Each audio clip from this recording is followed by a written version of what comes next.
Bishop of Kurunegala, members of the Board of Governors, principal, vice principals, academic heads, tutorial staff, distinguished invitees, parents, and dear students.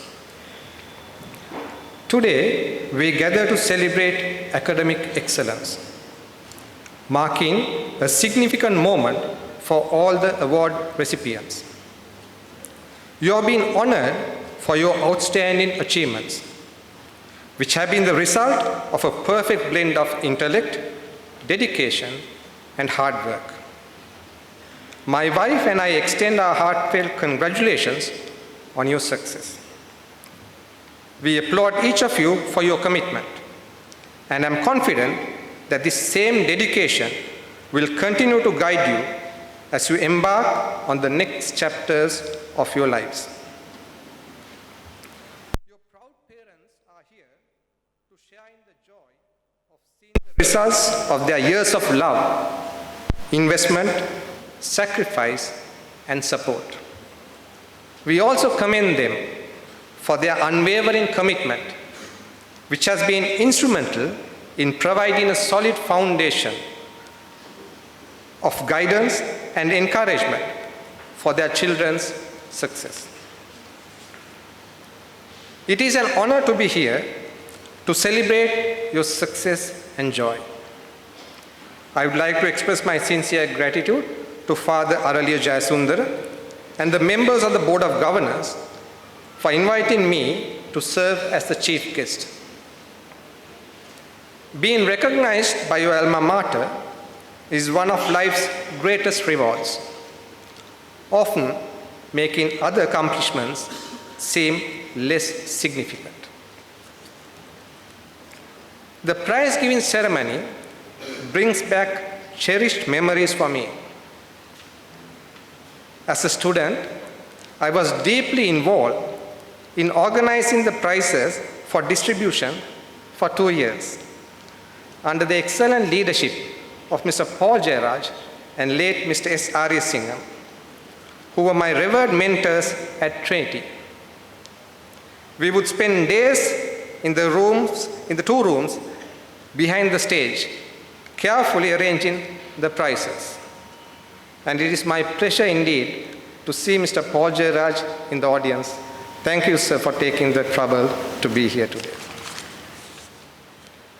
Both Mr. Jairaj and late Mr. Arya Singham were embodiments of discipline, which is why it is no surprise that they continue to serve Trinity for many years, as discipline is one of the core foundations of this esteemed institution. However, this wasn't the case always. After Mr. Napier Clavering retired as principal in 1900, Trinity was on the brink of disaster.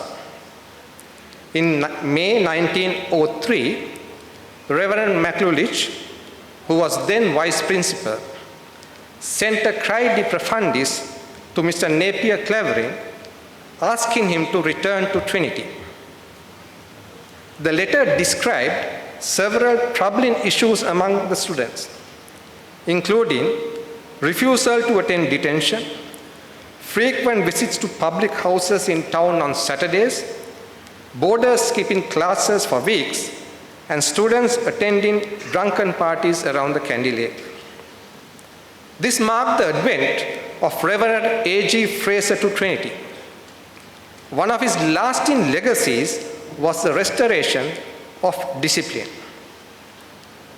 Coincidentally, the first public speech I gave on this very stage more than 4 decades ago was titled, quote, "Discipline is essential for the development of a nation," unquote. Frankly, I cannot recall the reason for selecting the topic. But there are several reasons why I feel it's important to share a crucial message about discipline with you, the future leaders of our country. You may be familiar with the well-known quote attributed to Aristotle. Quote, "We are what we repeatedly do. Excellence then is not an act, but a habit." Unquote. Excellence is not something that happens overnight, nor is it a gift you are born with. It is developed through a series of disciplined actions. Whether it's waking up early to study, mastering self-control, attending class with commitment, persevering through failure, or treating others with dignity and kindness. When these habits are nurtured over time, they lay the groundwork for remarkable accomplishments. Discipline is not just a personal quality. It is a collective objective that a nation must work towards. When we look at the history of prosperous nations, we can often trace their success to the discipline embedded in the people and the leaders.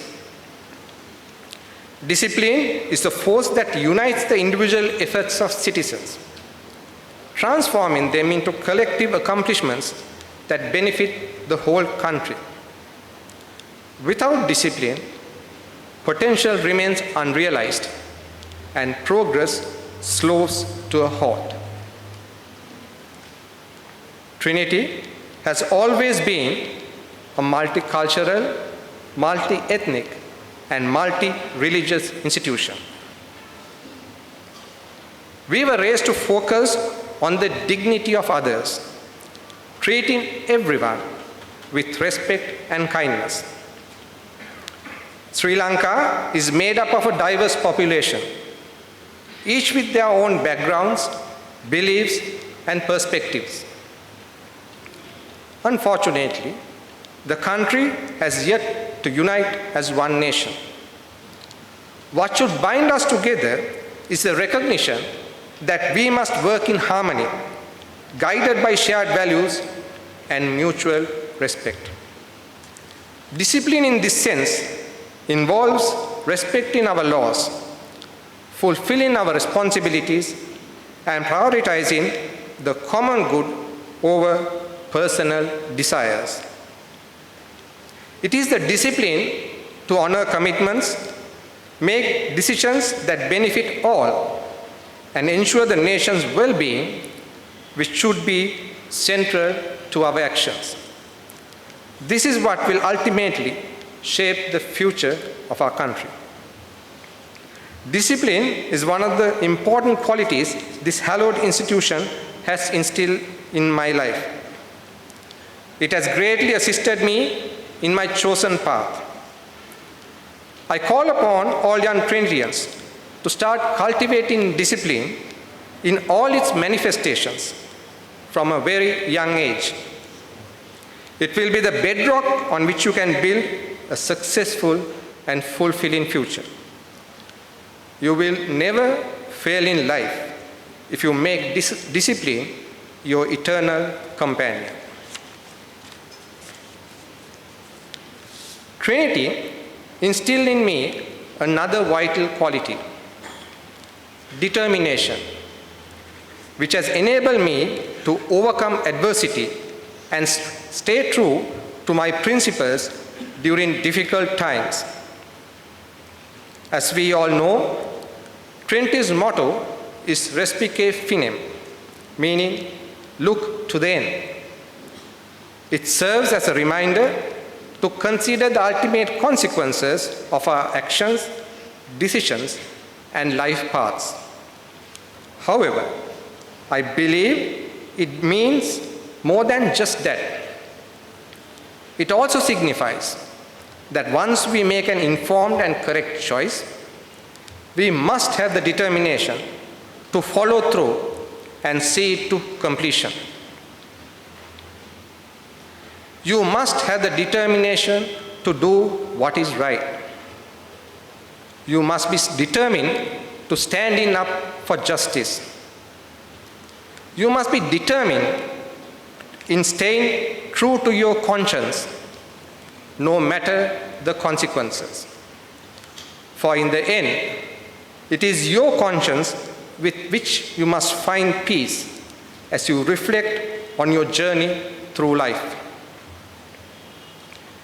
In March 2023, I, along with two of my brother judges of the Supreme Court, were called upon to decide an issue which arose in relation to the local authorities elections which was due to be held in 2023. Several persons came before the Supreme Court and pleaded that the government was not releasing the funds already allocated by Parliament for the conduct of these elections. After hearing all parties, we issued an interim order preventing the Secretary to the Treasury from withholding any funds already allocated for the elections. Soon thereafter, a member of Parliament raised a matter of privilege before Parliament. The threat of being summoned before Parliament was hanging over all three of us for some time. However, we had acted strictly in accordance with the law. We were determined not to be intimidated and continued to dispense justice based on the law. In August 2025, 5 judges of the Supreme Court, excluding the 3 of us, ruled that the executive branch of the state, represented by the Honorable Attorney General, is liable for infringement of the fundamental rights guaranteed under Articles 12.1 and 14.1a of the Constitution for not holding local government election 2023. Our unwavering commitment to the law and refusal to succumb to intimidation was ultimately vindicated. Determination is an important quality you must cultivate in life. It helps you to achieve goals, build resilience, overcome challenges, and cultivate self-confidence. You must remember that life is not a bed of roses. There will be many disappointments and failures. But the true test of character is to have determination to carry on with life and achieve your goals. Failures are the pillars of success. Determination is the road to success. If you carefully cultivate this road and walk its course, success in life is assured. Discipline and determination should always accompany you in life, but it's equally important to remain dutiful. Being dutiful means honoring your commitments, taking responsibility, and contributing positively to the world around you. Too often, we focus on rights, but every right comes with a corresponding duty. Our Constitution specifically states that the exercise and enjoyment of rights and freedoms are inseparable from the performance of duties and obligations. It goes on to state that it is a duty of every person in Sri Lanka to uphold and defend the Constitution and the law, to further the national interest and to foster national unity, to work conscientiously in his chosen occupation, to preserve and protect public property, and to combat misuse and waste of public property, to respect the rights and freedoms of others, and to protect nature and conserve its riches. This balance between rights and responsibilities influences all of our relationships. The law recognizes that parents have an obligation to care for their children until they reach adulthood and are capable of taking care of themselves. Once this happens, the responsibility shifts. And our law recognizes that children are expected to care for their parents. Unfortunately, there are instances where parents, despite having children who are able to support them, experience neglect. The true challenges of parenting can only be fully understood when you become a parent yourself. Therefore, always remember to fulfill your duties in life, particularly towards your cherished parents. Dear students, you are blessed. You are blessed because you have got the opportunity of spending your formative years at the best school of all. It is the best as it seeks to produce an all-round student. Academic work has never been the only focus at Trinity. Of course, academic work is and must remain an important part of the training a student gets at Trinity. But the true spirit of Trinity is to produce all-round students who have a happy combination of academic work with extracurricular activities and important qualities that make a true gentleman. You have before you a choice. You can be a Trinitian by name, or you can be a Trinitian by make. You are already a Trinitian. Should you choose that option, all what I have said is irrelevant. But if you want to be a Trinitian by make, you must understand and appreciate the high traditions and values on which this great institution was built. You must learn, appreciate, cultivate these traditions and values. They will undoubtedly fortify you for the many challenges in life. Should you do so, success in life is assured. I have sought to share with you 3 simple qualities, which I refer to as the 3 Ds that I learned at Trinity, which has stood me well in life. Discipline and determination must be your eternal companions in life. Being dutiful is an important quality of a Trinitian by make. In conclusion, I wish all of you every success in life. May you blossom into Trinitians by make. May you serve our motherland with distinction in the future in whatever chosen profession and make Trinity proud. Respice fine.